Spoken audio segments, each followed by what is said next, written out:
Let's take a look at some of the free agent defensive tackles, along with the Pro Football Focus estimate of the contract that they will likely get. So, first one on the list, Javon Hargraves. He'll be playing in the Super Bowl for the Eagles this weekend.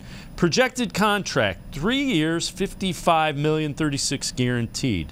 Another guy that we've talked about quite a lot on this show is Dre'Mont Jones from the Broncos. Projected contract, 4 years, $58 million, is an Ohio State product. Before that, he was a star at St. Ignatius High School. Defensive tackle, A'Shawn Robinson. This is a bargain basement guy that could be effective for the Browns. 1 year, $2.5 million. If that's the contract for A'Shawn Robinson, you got to give him a look, a run stopper, without question. Another guy that we've talked about quite a bit, Poona Ford.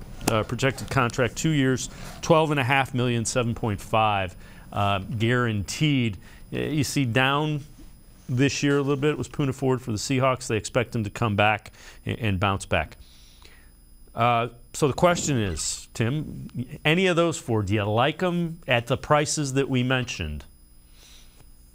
They all sound very interesting, for different reasons. I mean, we talked about A'Shawn Robinson. He's a solid defensive tackle, as far as run stopper. I am pretty high on Poona Ford, I will say that. I think his body type is so unique. He's sub 6 foot. We're talking 300-plus pounds.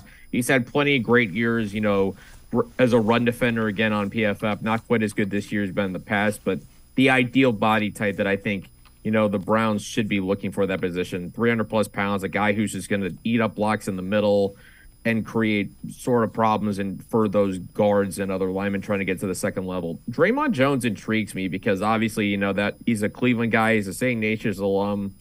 Had some great moments at Ohio State. Maybe a little smaller than you would like for a defensive tackle at about 280 pounds. But I look at him, if you bring him in, you're kind of putting him inside for interior pass rush situations and be willing to kick him outside, maybe in run situations.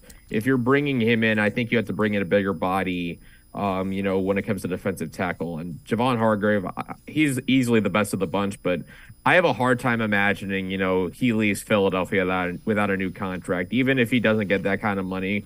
When you're playing on a Super Bowl team, when you're that kind of player who plays on a really good team, it's easy to just go ahead and take a little less money to stay where you are, stay in a winning situation.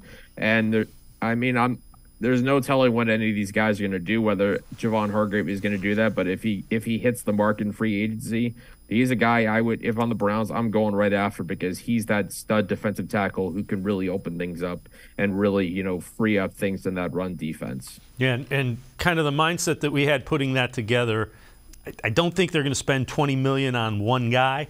Because they need more than one guy. You need to spread that over and let Jim Schwartz find what skill sets guys have. Okay, this guy doesn't get after the passer, but he can absorb double teams. He's going to play on first down, run situations. This guy can't absorb double teams, but he can get after it. He's going to play on second and long and third passing situations. So they need to do more of that because there isn't the money to go out and spend $20 million on a couple of guys.